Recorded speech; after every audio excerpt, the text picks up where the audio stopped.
Donc deuxième partie sur le corps observé, et donc parler ici de l'autoscopie. L'autoscopie au service de l'apprentissage. Donc on va essayer de voir quelles sont les possibilités offertes par le numérique sur ce corps observé. Le numérique va nous permettre d'établir des allers-retours entre l'action et l'analyse de l'action et d'essayer de créer ce lien entre une analyse rationnelle et un ressenti. Donc on va pouvoir essayer de mettre en relation, ça ne va pas être si simple évidemment, mais mettre en relation des sensations, des émotions, du ressenti, avec une analyse objective, plus objective que va nous offrir la vidéo. Si je m'appuie sur les travaux qui ont été évoqués tout à l'heure, de l'approche située, de l'action située notamment, il y a une codétermination de l'action et de la situation. On nous dit que la cognition, elle est incarnée. Et donc, je pense qu'à ce niveau-là, des allers-retours entre ce qui se passe dans la situation, ce qui se passe dans l'action, avec un feedback derrière qu'on va pouvoir enrichir, sur lequel on va pouvoir s'attarder, pourrait être une perspective intéressante. Si il y a des codétermination de l'action et de la situation, il s'agira aussi de créer un environnement qui va offrir des ressources pour apprendre. C'est Nathalie Gall et Durand en 2001 notamment qui se sont attardés là-dessus. Et ça donne, je crois, ici toute une légitimité au numérique. Donc de permettre de créer, d'enrichir cet environnement pour enrichir encore une fois le feedback. Donc l'autoscopie, grâce à de multiples applications, nous permet de confronter, et j'emploie ce mot bien volontairement, confronter à l'image de son propre corps. Ce qu'il est intéressant de voir avec le numérique, c'est qu'il va y avoir une confrontation directe de l'élève à ce qu'il vient de faire. On n'est plus cette fois-ci sur un enseignant qui va donner un retour, qui va commenter, ou sur un père, un autre élève qui pourrait commenter la prestation. L'élève va pouvoir se revoir immédiatement. On a parlé beaucoup d'autoconfrontation dans plusieurs interventions. Il s'agira alors pour l'enseignant d'accompagner l'analyse pour espérer un feedback efficient. Il ne suffira pas que l'élève se revoie, évidemment, pour réussir son triple salto arrière, vous vous en doutez bien. Alors, autoscopie et feedback qualitatif, ici j'ai pris deux applications pour vous parler déjà du différé. Le différé, pour moi, a de gros avantages, c'est qu'il va permettre d'optimiser justement ce temps moteur. Le différé, on va utiliser des applications comme Video Coach Evaluation, vous me pardonnerez l'accent anglais, ou BAM Video Delay, qui vont me permettre tout simplement de décaler le flux vidéo de quelques secondes jusqu'à 1 minute. Il ne va pas y avoir de manipulation de la part de l'élève. Il va passer, il va se revoir. On ne va pas avoir de perte de temps moteur à ce niveau-là. Il va pouvoir essayer ainsi de corriger, de réguler, de paramétrer le mouvement. Alors, un exemple sur de la gymnastique et l'apprentissage du salto avant. On a ce petit dispositif sur le côté, donc cette tablette sur un trépied avec un différé placé dessus. Quelques secondes de différé. Et donc, on va essayer de mettre en relation ces sensations, ma vitesse de rotation, les informations que peut me donner l'oreille interne, ma perception dans l'action, ma vision, avec des informations plus objectives que l'enseignant va essayer de fixer. La zone d'appel pour le préenvol, par exemple, la hauteur du salto, le lieu de réception, la position, le mouvement des bras. Il y a beaucoup de critères sur lesquels on va pouvoir insister et tout le professionnalisme de l'enseignant sera justement de fixer les bons critères, ceux qui sont déterminants pour cet élève par rapport à son niveau de compétence actuel et l'obstacle qu'il rencontre à ce moment-là. J'en ai un petit peu parlé, on s'en doute, il y a des impacts sur l'estime de soi. C'est une occasion, je crois, de développer une image de soi positive en essayant de développer le sentiment de compétence. S'il est important que l'élève progresse, il est aussi important qu'il puisse à un moment donné s'en rendre compte. Grâce à ces outils, il va pouvoir mesurer une progression au sein d'une séquence d'enseignement ou au sein d'une leçon et se voir également en image en train de progresser. On a parlé également du sentiment d'autodétermination tout à l'heure sur deux interventions précédentes. C'est aussi, je crois, ici une réelle perspective. En tout cas, il s'agira aussi toujours pour l'enseignant de fixer des critères de réalisation, des critères d'observation et de ne pas confronter uniquement l'élève à son image, en disant « vas-y, regarde-toi ». Qu'est-ce qu'il en tire après ça? Si moi je ne guide pas cette analyse en fixant des critères objectifs et des critères pertinents, on peut douter de l'efficacité de ce dispositif. C'est aussi une façon, et Nicolas Masseret nous le montre, de mettre à distance l'émotion à ce niveau-là, puisque je vais focaliser sur des critères de réalisation. Le fait de se revoir en train de réussir, mais aussi en train de rater, ce n'est pas forcément évident pour les élèves. Donc en focalisant sur des critères de réalisation, je peux espérer mettre aussi un petit peu à distance cette émotion, momentanément en tout cas. Alors répétition et apprentissage moteur, c'est une occasion avec le différé également de permettre cette répétition du couple action-rétroaction. Donc de permettre, c'est le petit schéma que vous avez en bas à droite, cette activité motrice, ce feedback, puis cette régulation immédiate, et puis à nouveau une activité motrice. Donc on va pouvoir répéter au sein de la leçon un maximum de fois, et ici j'espère bien optimiser le temps moteur. Pas forcément l'améliorer, mais l'optimiser, faire en sorte que le temps qu'il va passer à s'analyser lui serve pour ses actions suivantes. Alors évidemment, la répétition est une condition essentielle à l'apprentissage. Je ne pense pas ici vous apprendre grand-chose. J'ai pris une citation, celle de Didier Delinière. L'apprentissage est le résultat de la pratique et ce n'est qu'après un nombre conséquent d'essais que les sujets parviennent à stabiliser de nouvelles coordinations. Et il s'agira donc bien ici, si je reprends les 4 piliers de l'apprentissage de Stanislas Dehaene, de consolider des acquis. Donc ici, on est en handball sur une situation de démarquage et c'est le même dispositif, ce différé placé à côté. L'élève qui va devoir se démarquer, donc on voit ces deux joueurs qui arrivent face à face. Pour se démarquer, quels sont les critères de réalisation efficace ? Changer de vitesse, changer de direction. Donc je vais inviter l'élève, une fois qu'il est passé, à venir se revoir. Il peut se revoir de 1 à 4 fois avec cette application. Et il va cocher tout simplement, très rapidement, un oui-non sur une fiche. Voilà, est-ce que tu identifies un changement de rythme? Est-ce que tu identifies un changement de direction? Je l'invite à se focaliser sur moi, ce qui me paraît prioritaire pour que son démarquage gagne en efficacité.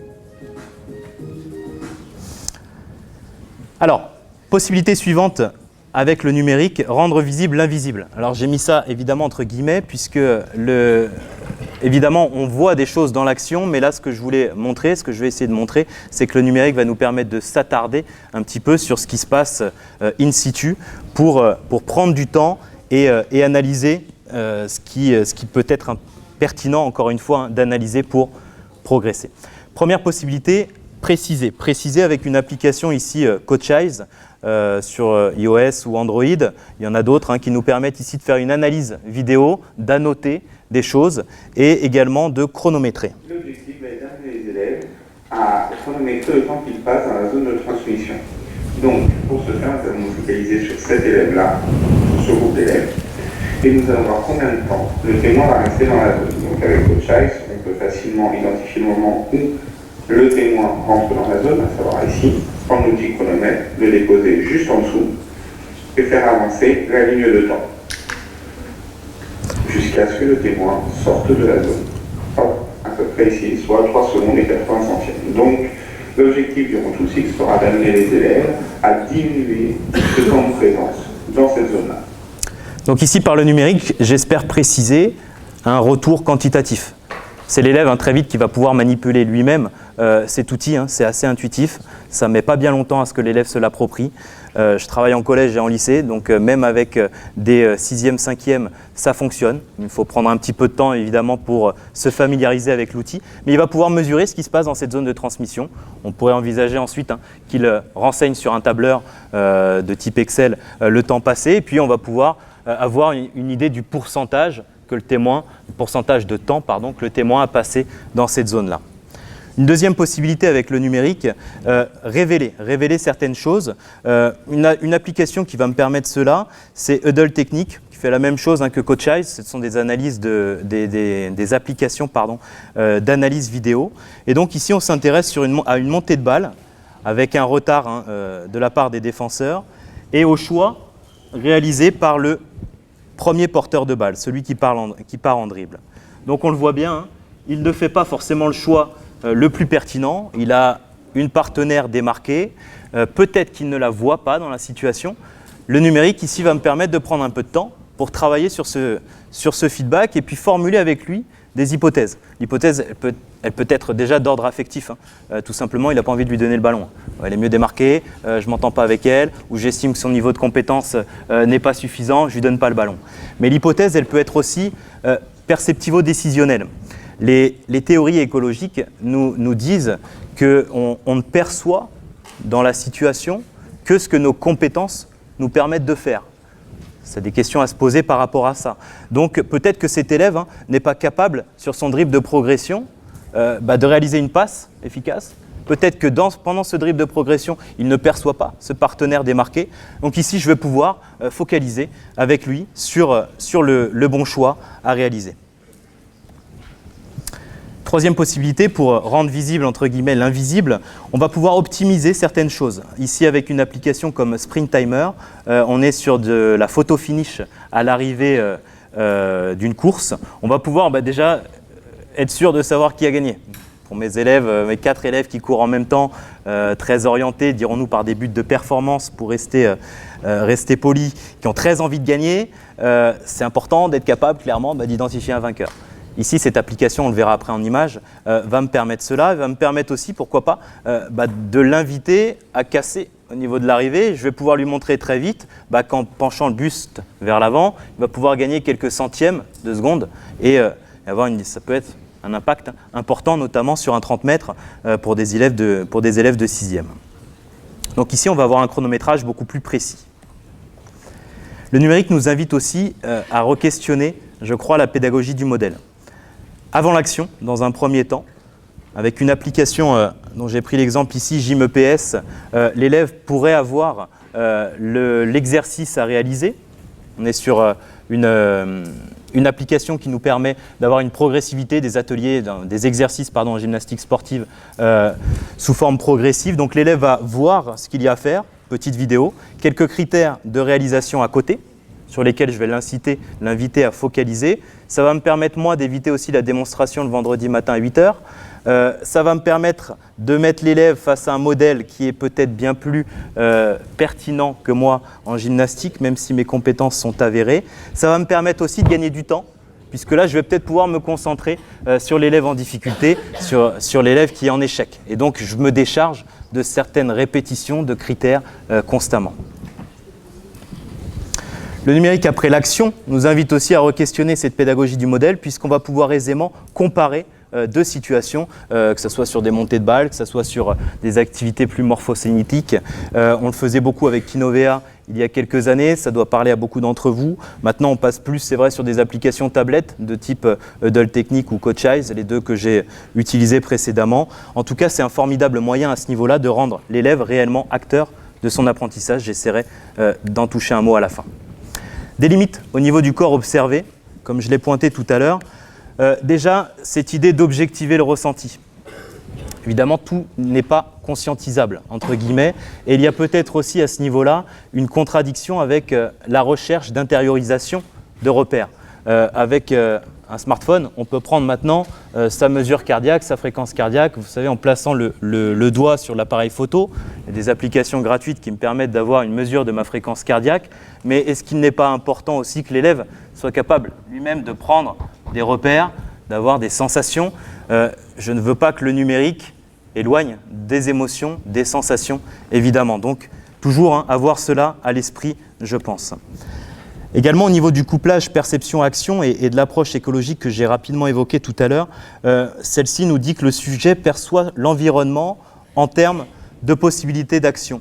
Donc, ça peut poser la question des connaissances a priori ou a posteriori. Est-ce qu'elles sont utiles?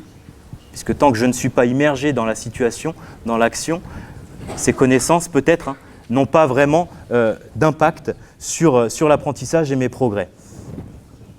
Et enfin, une dérive très facile avec le numérique, c'est que très vite, on pourrait aller vers une dérive techniciste. C'est très tentant de venir sur ce calcul d'angle, ce calcul de vitesse. On voit des choses qu'on ne voit pas forcément à l'œil nu. Tiens, viens voir, toi, élève de 6e, deuxième séance en sprint, départ en start. On va regarder si ta cheville, ton bassin et ton épaule sont bien alignés. Quel est l'intérêt pour cet élève-là? Il n'y en a pas, clairement. Donc, ne pas oublier cette dérive, cette tentation que l'on peut avoir d'aller dans des détails qui ne vont pas avoir un impact, encore une fois, sur l'apprentissage de l'élève. Par contre, ça peut être une vraie perspective, encore une fois, sur un travail interdisciplinaire, bien à la mode. Le corps discuté, pour terminer, donc troisième partie, je vais essayer de parler un petit peu, de manière très humble, de socio-constructivisme, en pointant avant tout donc ce corps social. Le corps social, c'est issu notamment des travaux de Vygotsky, cette approche socio-constructiviste, puisque Vygotsky ajoute une dimension primordiale à la théorie constructiviste de Piaget, c'est la dimension sociale. Il nous dit que la cognition, elle est socialement déterminée, que la construction d'un savoir s'effectue avant tout dans un cadre social, que le savoir dépend autant du contexte que des possibilités d'interaction offertes par autrui, que l'acquisition est l'appropriation d'un sujet plongé dans un monde social, etc., etc. Donc il y a en fait des activités que l'on peut réaliser seul, c'est le petit schéma que vous avez à droite, des activités dans lesquelles l'appui d'autrui est nécessaire, et entre ces deux activités, il y a ce que Vygotsky appelle une zone proximale de développement, et il s'agit dans cette zone d'utiliser avant tout le langage, qui est un outil de médiation qui va me permettre d'acquérir des connaissances, de développer des compétences. Et ici, donc, le langage est primordial. C'est pour ça qu'ici, le corps social va être, je pense, une perspective importante au niveau d'un impact sur l'apprentissage. Donc le numérique peut être un vecteur, peut-être évidemment. Il n'y a pas besoin du numérique pour créer des échanges, je l'espère bien, entre élèves. Mais en tout cas, ça peut être un vecteur d'échange et mettre ainsi en valeur également l'utilisation d'un vocabulaire, d'un jargon, d'un vocabulaire approprié. Il s'agira également de favoriser ce que Doise et Muni appellent le conflit socio-cognitif. Ici, donc, on va essayer de créer des interactions entre les élèves, entre pairs, pour développer des apprentissages. Alors je fais juste une petite digression rapide en donnant la parole justement aux législateurs. Socle commun de connaissances, de compétences et de culture, tout le domaine 1 est autour de la communication. Ce sont les langages pour penser et communiquer. On nous parle entre autres du langage des arts et du corps. Programme d'EPS 2015, les élèves identifient les effets immédiats de leurs actions en insistant sur la nécessaire médiation du langage oral-écrit. Dans le croisement entre enseignements, on nous dit qu'il faut inciter les élèves à pratiquer le langage oral et la communication. Tout ça, c'est peut-être pas anodin. On insiste énormément sur cette communication, sur le langage. Donc je reviens sur le conflit socio-cognitif. Et pour reprendre les termes de Carole Sève, il s'agira d'aménager des espaces de débriefing. On va passer d'un enseignant qui sait à un enseignant qui accompagne, qui peut avoir différentes postures, guider, accompagner, enquêter, ce sont les travaux de Carole Sève. Et il y aura en tout cas des conditions nécessaires pour que ce conflit socio-cognitif puisse avoir un impact positif. Il ne s'agira pas de mettre les élèves autour de la tablette, de les inviter à échanger, et super, ils vont apprendre. Il s'agira déjà de créer un climat favorable à l'échange, un climat de confiance. Peut-être éviter à ce niveau-là la compétition entre les groupes. Il s'agira aussi d'avoir des prérequis cognitifs et sociaux. Les apprenants doivent maîtriser des compétences de communication, lien à nouveau avec le socle commun envisageable à ce niveau-là. Il s'agira enfin d'avoir des interactions entre pairs intenses, et éviter ainsi une régulation du conflit juste de façade. Il va falloir donner du temps à ces élèves pour échanger et espérer encore une fois un impact. Donc là, on est avec l'application que je vous ai présentée tout à l'heure, Sprint Timer, sur une activité de vitesse relais. Et on va voir ce qui se passe autour de l'outil.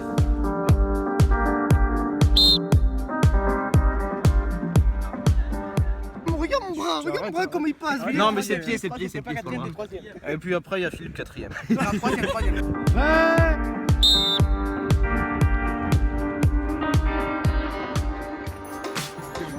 Nettement quatrième. C'est quoi comme application ça, monsieur? Tu fermes pas. Vous trois, vous êtes en même temps. T'as comment tu triches, toi? Non, lui il a posé avant. Eh gros, on peut refaire ou pas ça? Tajine a posé le. J'ai glissé la vidéo. Si tu pouvais gagner si tu cassais ton corps en fait. Si tu te penches un peu plus en avant. Donc pour gagner, il faut casser son corps, vous l'aurez compris. En tout cas, vous le voyez, il y a des échanges plus ou moins fructueux qui émergent naturellement autour de l'outil, qui pourrait émerger autrement. Encore une fois, je ne suis pas en train de faire l'apologie du numérique. Mais vous le voyez, des échanges qui, naturellement, se mettent en place entre les élèves. On le verra encore plus, peut-être dans des activités comme la danse ou l'acrosport, les activités gymniques, les activités artistiques, ce qui va encore avoir un autre impact sur l'estime de soi. Ça a été abordé tout à l'heure. Il s'agira ici, évidemment, de mettre en jeu l'estime de soi de l'élève, mais d'éviter peut-être une mise en péril de cette estime de soi, puisqu'on va se revoir avec les copains, on va me revoir parfois dans des postures qui ne me mettent pas toujours à mon avantage. Donc il y a une intégrité psychologique de l'élève sur laquelle il faudra être vigilant.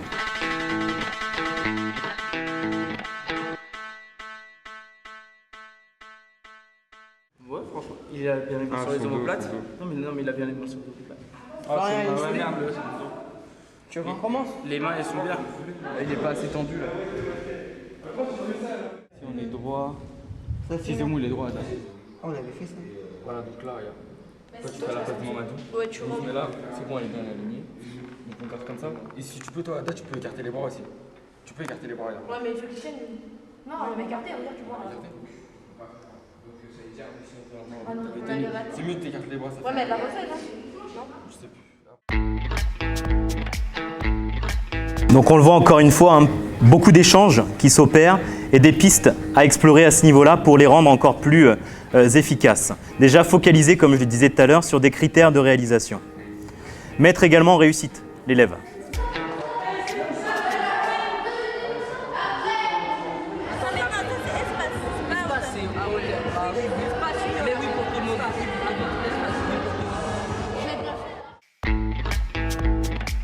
On va prendre ici des objets d'enseignement qui sont plutôt accessibles, dans l'idée de développer cette image de soi positive. L'élève va se revoir également en train de réussir par rapport aux critères que j'aurais pu fixer.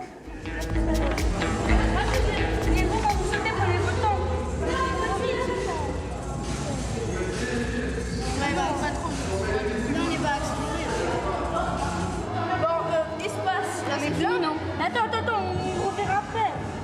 C'est parfait, on supprime la dernière. Non, on supprime rien. Si, c'est pour qu'on arrête de tout le début.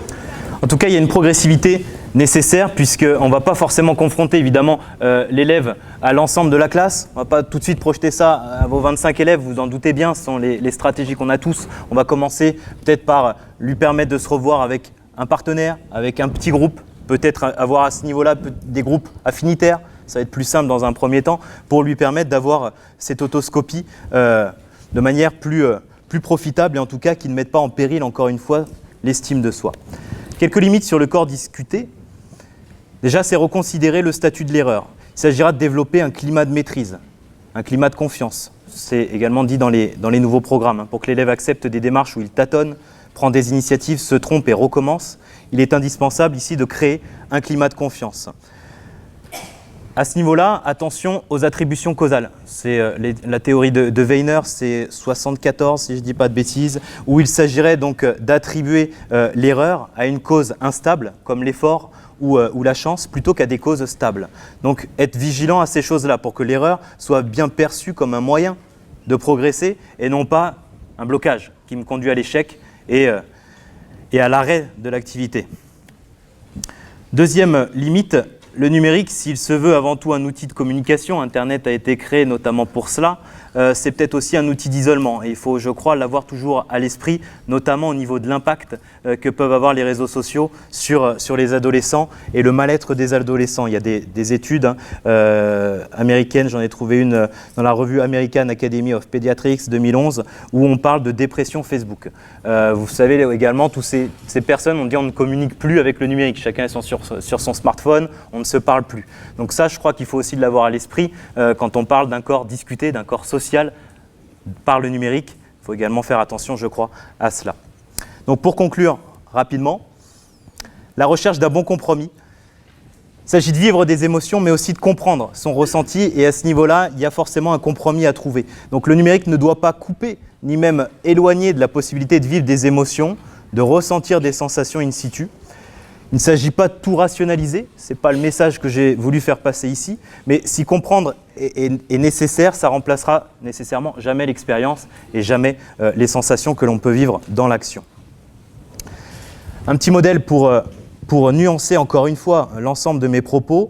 Il ne faut pas oublier que le numérique peut également amener à une détérioration de l'enseignement, à une détérioration de l'apprentissage. C'est un terme emprunté à Karsanti, un chercheur canadien, donc en 2015, qui conceptualise le modèle ASPID, l'adoption, la substitution, le progrès, l'innovation, donc tout ce que l'on peut faire sous forme de stade avec le numérique, toute la plus-value qu'on peut espérer avoir sur l'apprentissage, mais sans oublier ce qu'il y a juste à droite, la détérioration.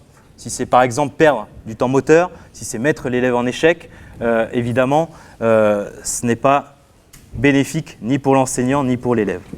En tout cas, le numérique, c'est l'ambition d'un élève acteur. Je n'ai pas trop de temps pour parler de ça, mais c'est, je crois, une formidable occasion d'aller vers une dévolution des apprentissages. C'est un terme emprunté à Brousseau en 86 qui nous dit que la dévolution, c'est l'acte par lequel l'enseignant fait accepter à l'élève la responsabilité de son apprentissage et accepte lui-même en retour la responsabilité de ce transfert. On va pouvoir mettre en perspective un corps qui agit, mais aussi un corps qui décide en ce qui sont les travaux relatifs à l'autodétermination. Et donc permettre à l'élève de faire des choix, de renforcer une pédagogie différenciée. J'aurais voulu parler rapidement de cette perspective sur le jeu sérieux. C'est la petite vidéo qui tourne ici. Autour d'un jeu conceptualisé sur du hand où l'élève va vivre la situation de référence. C'est une situation de compétition. Il va vivre des matchs amicaux. Ce sont des situations de match à thème. Il va devoir acquérir des pouvoirs qui sont personnifiés par des joueurs de handball de haut niveau. Il s'agira donc d'acquérir le pouvoir de Lucas Ballot, être capable donc de monter la balle avec plus d'efficacité. C'est à ce niveau-là, je crois aussi, une perspective sur le numérique pour le rendre réellement éducatif. Je conclus là-dessus en extrayant 2 phrases du rapport de l'OCDE en 2015 qui nous dit que nous ne maîtrisons pas encore assez le type d'approche pédagogique nous permettant de tirer pleinement profit des nouvelles technologies. Et surtout cette phrase, je crois, très révélatrice, en nous contentant d'ajouter les technologies du 21e siècle aux pratiques pédas du 20e, nous ne faisons qu'amoindrir l'efficacité de l'enseignement. C'est bien illustré par ce petit schéma, ce petit dessin, et je crois que c'est quelque chose qu'il faut avoir toujours à l'esprit. J'ai repris une phrase de Maurice Baquet en 1942 qui nous disait que le sport n'est pas éducatif en lui-même mais qu'il le devient. De la même façon, le numérique n'est pas éducatif en lui-même, il le devient. Je vous remercie.